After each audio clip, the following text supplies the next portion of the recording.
Yun. Mahal na rin na ito yung sakyan ng bunso natin, no? Ano ma? Gamitin natin yung sakin ni, ni Mahal na Reyna. Yan, nako, t-shirt lang tayo, naka t-shirt lang. Alright. Wow.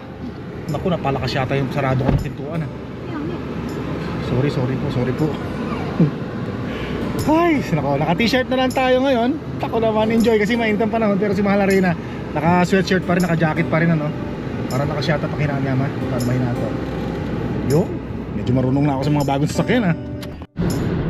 Ganda ng sasakyan ng bunso natin, ano? Grabe. Nakakaingit talaga, ingit na ingit ako. Ganda, sarap i-drive.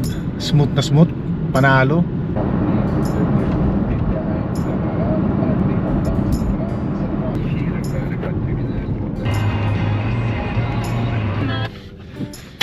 Tara, makainantok si Mahal na Reyna. Nakatulog sa drive, medyo mainit kasi makainas, ano? Talagang yung init ng panahon, talagang nako, aantokin ka talaga. Tara na, alis ka na. Baka makatulog ka pa dyan, Winter, Spring, Summer, or Fall. Tuloy ang buhay sa Canada. Napapansin ko parang may mga tao na nakasuot pa ng sweatshirt sa loob ng mall, no? Malamig. Oo nga, medyo malamig. Kasi medyo malamig-lamig pa rin ng konti. Magsuot na rin ako ng sweatshirt natin bago tayo pumunta sa mall. Kasi mahirap na pag nandun tayo sa mall, baka malamig. Mahirap na. Yan. Nagsuot tayo ng sweatshirt. Naku, medyo malamig nga, no? How much pa pag nasa loob na tayo ng mall. Dito ulit tayo sa Kingsway ulit tayo. Kasi kukunin ko yung salamin na pinagawa natin dito, yung reading glass. Tumawag sa akin kanina. Sabi okay na raw, good to, for pick up na. Wow, beautiful. Naku, huh? Dito tayo. Yan. Ayo, kuneho. Tumatakbo, no? Malayang malaya sila rito, Wala ka malang please. Hawakan mo nga to please. Dapat ganun. Bihira. Lagi mo na lang akong pinapagalitan, Nahihiya na ako sa sarili ko, Talaga. Ay, pa. Ito pala, may tapunan, Dito na tayo sa dito na tayo dumaan. Nako, gaganda ng mga paintings dito, Ha? Paano madilim? Madilim ba? Ba't madilim? Style mo, Style ko yan, Tanggalin mo kasi yung shades mo para hindi dumilim. Bihir. Nako, patay tayo nito kay Mahal na Reyna. Marami na naman titingnan to dito. Huwag ka nang bumili ng mga ganyan. Punong-puno na yung bahay natin ng mga basura, Basura. Dagdagan mo pa. Sarap talaga kakulitan ni Mahal na Reyna, lumiwanag na, medyo madilim pa rin. Madilim pa rin.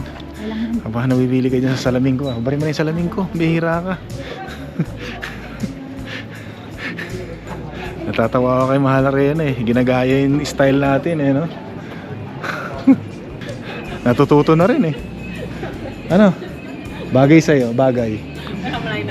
Natututo na rin si Mahal na Reyna sa mga Jeprox style jokes natin, no? Dito tayo sa taas yun, Actually sa taas yun, makinis pa tayo sa taas, Ayun, dito dito pala yun, Saan ba mahagdanan? Dito may hagdanan dito na tayo. Dito ba? Tara. Dito tayo. Napagalitan mo na naman ako, Ang pinapagalitan, nahihiya na ako sa kanila. So nandito na tayo, mga kainags, ILEDAN. Sure. Yes. Okay, perfect. So let me turn these on. Alright. Yo. Nice. Good? Yeah. How was the fitting in them?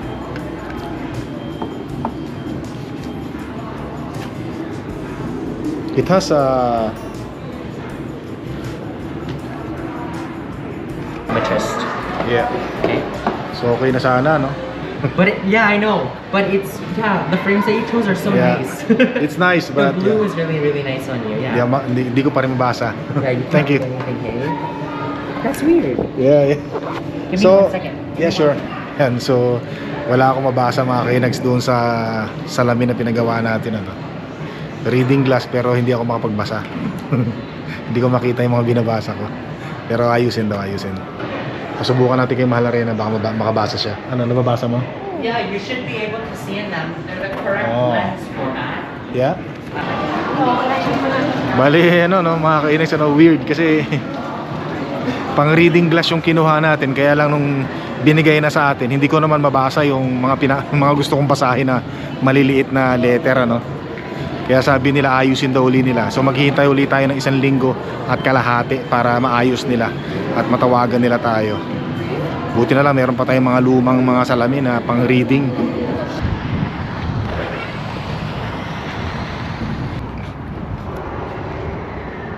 Tapos ngayon biglang dumilim naman, ano. Ayan, oh.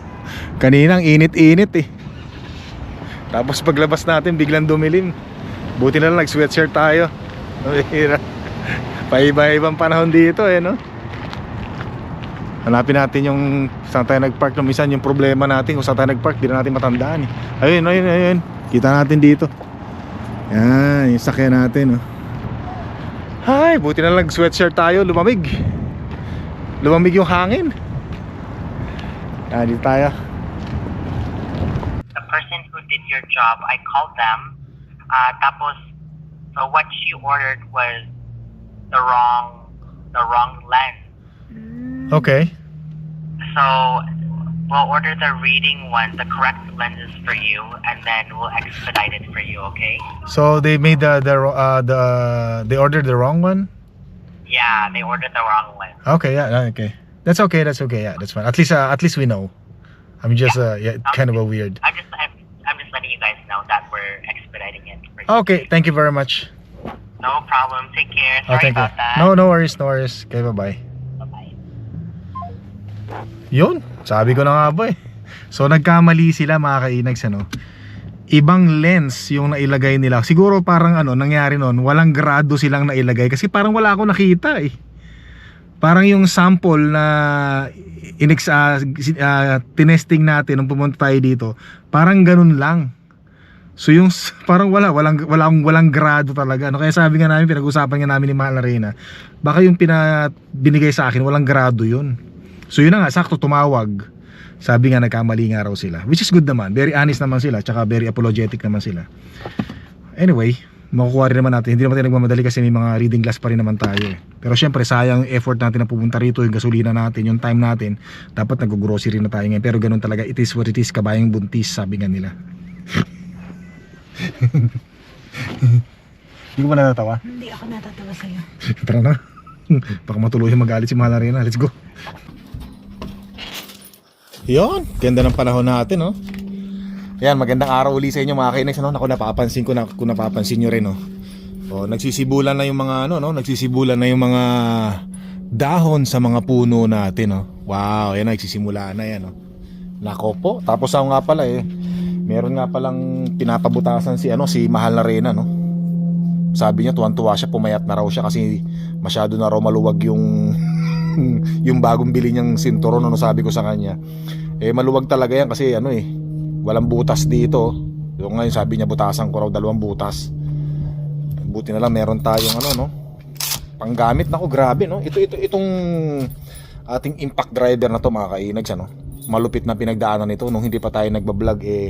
Ito na yung ginamit natin nung nag-renovate tayo ng mga ilang bahagi ng bahay natin, Ang dami ng pinagdaanan nito, pero tingnan nyo, hanggang ngayon tough pa rin, Grabe. Kaya maganda talaga yung brand na ganito, Hindi ko na sasabihin sa inyo kung anong brand to. Tsaka hindi natin pinopromote, Kumbaga sinasabi ko lang sa inyo na sa dami na ng pinagdaanan ng mga proyekto natin sa bahay na to, malupit talaga to.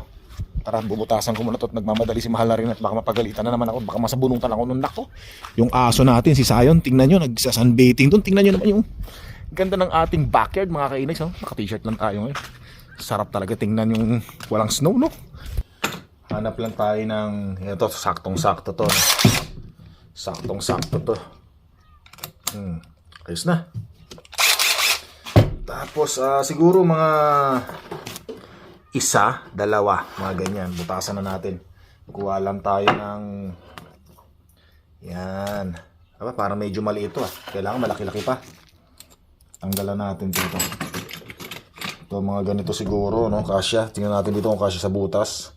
Uy, pwede. Ganito nga, Sakto to.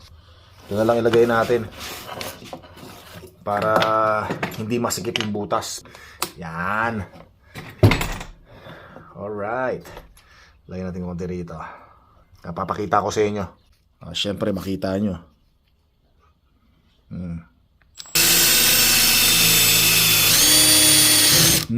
Ayos. Yan. So, buti naman yung finger natin, mga kainis, ano, getting better na, no? Laking tulong ng pisyo na binigay na exercise sa atin, no? Ng mga pisyo, no? O, diba? Saktong-sakto lang yung butas, no? Medyo hindi lang pantay, pero ganun na rin yan. Pareho lang din yan, no? Sakto. Isa pa, lagyan pa natin ng butas para matuwa si mahal na Reyna. Sigurado kakasya na tong sinturon sa kanya.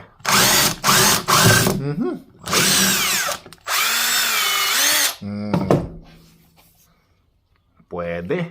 Ayos. Ay, nako. Stay. Ay. Ma! Ito na, ma. Tingnan mo kung kasya na sa'yo to. Ma! Tingnan mo kung kasya sa'yo to. Sigurado kasya na sa'yo to. Ako bumutas eh. Basta magbutasan, magaling tayo dyan eh. Aray ko. Ayan. Naka naman talaga. Sexy na talaga ni mahal na Reyna, no? Bakit paling? Paling. Tingnan mo. Pambira, ako na nga nagbutas. Ako pa pinagalitan mo. Tama na, ikaw na lang nagbutas. Paling pala utak talaga nito. Bira yung magkamagbandon. Tingnan mo. Oh, hindi tingnan. naka-align. Pareho lang din yan. May butas din yan. Importante, kakasya sa'yo yung ano. Tingnan mo, kakasya sa'yo. Bira naman. Ako din nagbutas eh. Sinunod ko na yung gusto mo. Nagkamali lang ng konti eh. Kung ano pa mang sinabi mo sa akin. Yan minsan mahirap eh, no? Ikaw na yung tumulong. Ikaw pa yung masama. Paling kasi hindi pantay. Nasa gilid. Yan ang sinasabi, nagtrabaho ka na Inags eh. Hindi mo pa inayos. Bihira. Pagalitan tuloy. Bihira naman. Sana hinayaan ko na lang. Meron ka pa papabutas? Next time na. Next. Saan ka na? Pagalitan mo pa ako ngayon. Hindi ngayon na. Para isang pagalitan na lang kung sakali magkamali. Ganda ng araw ma, no? Beautiful day. Ano mo, nakaano. Alin, bakat? Kaya mo ng bakat yan, ganyan talaga. Bara ako eh, bakat talaga yan. Alin mo ang bakat? Hindi, yung Gago. Ayun, kotse mo oh. Hindi mo na pinapansin tong kotse mo ha. Baka gagamitin ko yung bukas. Huwag mo nang gamitin. Bagay, meron pa insurance siya hanggang sa katapusan ano. Tapos ano natin to? Hiramin ko. Donate na natin to. Iramin ng prinsesa. Mga aso to. Narinig na naman nila maingay yung bunganga ni Inags oh. Ingat ka ma ha. Bye-bye. Ayos. Nako po, Panginoon, tingnan niyo yung ating panahon mga ka-Inags. Ang ganda talaga ano. Talaga naman. Sarap mag-suit ng t-shirt no. Lasap po na yung init ng araw, grabe. Hi, what a beautiful day. Sana ganito na lang lagi ano. Hindi malamig, hindi naman ganun kainit. Sakto lang. Yeah. Naku, sigurado. Maraming titira rito sa Alberta, Canada pagka ganito na yung panahon, yung wala nang snow, wala nang winter, no? Naku, sigurado. Mapupuno ng tao tong Alberta. Yung mga aso natin, nandun talagang nilalasap nila yung yung init ng araw, oh. Ayan, oh. Panay ang higa kanina pa, oh. Enjoy na enjoy sila dito sa backyard natin, eh. Nakakatuwa naman, lalo na isa ayun yung isa. Nakalabas din ng bahay ng matagal. Yan natin sila dyan. Enjoy nila yung ating backyard. Yan. Yung orchids ni Mahal na Reyna, oh. Kita nyo hanggang ngayon, buhay na buhay pa rin, ano? Bihira, no? Hindi na tayo nakabili ng orchids ni Mahal na Reyna. Pag nakakita tayo ng magagandang orchids, yung mga magagandang bulaklak, malalaki, bibiling kagad natin yun. Depende. Pag may budget. Halatang ayaw bumili, no? Ang daming rason eh. Hindi, bibili tayo. Naghahanap lang tayo ng maganda talaga. Yung magandang presyo. Hindi magandang bulaklak, magandang presyo, no? Hindi, bibili tayo yan. Although ngayong summer siguro, baka tumaas pa yung mga presyo ng mga bulaklak ngayon, no? Kasi siyempre summer, mga kainis, ano? Mahal yan. Medyo may kamahalan siguro. Tingin ko lang. Ay! Mga aso na yan, magandang araw ulit sa inyo mga kainis, ano? Mga aso natin, natutuwa ako parang mga bata na ikutan dito naglalaro, ano? Ano yan? Hey! Yan. So natutuwa kasi ako, dati kasi si Sayon, di ba? Mag-isa lang. Ano na naman? Malungkot dati si Sayon, mag-isa lang. Ngayon, nung dumating si Saya, yan, masaya na. Masaya na, lalong gumulo yung bahay. Pero okay lang, masaya rin naman tayo eh. Kahit na magulo yung bahay natin, kahit madumi yung bahay natin gawa ng mga aso, eh, masaya naman tayo dahil sa kanila. Ano na naman yan? Ay. Tingnan nyo, parang mga bata eh. Hey, nakamakagat yung hita ko. Okay lang yung hita ko yung makagat yun. Wag lang yung pinaka-iingat-ingatan ko ha. Hindi sila tayo. Tama yan. Mahirap. Kagat. Doon kayo. Mga bata kayo. Mahirap. Nakakatuwa lang. Ayun ay ano. Umagang maingay. Dahil nga yung mga aso. Ano. Mga aso natin parang mga bata. Eh, no? Parang mga anak natin. Kahit magulo. Nakakatanggal lang stress. Ano nga? Naku, nauhaw na naman. Dito muna tayo sa backyard natin mga kainags. Ano? Nako. Ito na yung tinatawag na spring na talaga. Ano? Yung medyo makulimlim. Tapos aaraw, makulimlim, uulan. Yan. Pero tingnan nyo naman yung ating weather, no? Para ka na sa Tagaytay. Yung lamig ng klima. Tagaytay or Baguio pala, mga Baguio ganyan. Tapos ito, kita nyo naman, no? Naglabasan na yung mga nakatago sa snow. Nilalagay ko to dito, itong mga bato nilalagay ko to dito kasi yung mga aso natin, itong mga aso natin na yan, naguhukay yan eh. Kaya kung napapansin nyo dito, nilagyan ko na ng rito last year, no? Bakal, kasi ito, kaya kung nilagyan ng bakal yan, may mga alambre yan dito, yan, no? Para kung sakaling inaano ng mga aso to, hindi bubukas doon. Tsaka ito, nilagyan ko dito kasi naguhukay yan eh, hanggang nakakalusot yung mga aso natin dyan eh. Pag walang semento. O tapos yung mga aso kumakain ng damo, no? Sabi nila, yung mga aso raw, pag masakit daw yung tiyan nila or meron daw silang nararamdamang hindi maganda, kumakain daw sila ng damo. Tapos pagka marami na silang damong nakain, susuka raw sila. Kaya daw sila sumusuka. Ay, pasintabi po sa mga kumakain, ano? Kaya daw sila sumusuka pag kumain sila ng damo para daw mailabas nila yung hindi magandang liquid na nasa loob ng tiyan nila, nagiging cause ng sakit nila. Yun ang sabi, ano? Pwede kayo mag-comment, mga kainig. Ano? Kaya napapansin nyo, pag sumuka to mga aso minsan, pag kumain ng damo, may mga damo at kulay dilaw. Ano na naman yan, sayang ako pag may tuwing dumadaan ditong sasakyan eh. Hey, no. Kami. Shh. Hey. Shh. No. Eh, syempre, aso eh. Ganoon talaga, no? Bantay, ang ating bantay. Ang ating proteksyon. So yan mga kinags, ano? Maraming salamat sa panonood. Sana nag-enjoy kayo. Don't forget to subscribe, click the like button, leave your message. Maraming salamat po. At hanggang sa muli.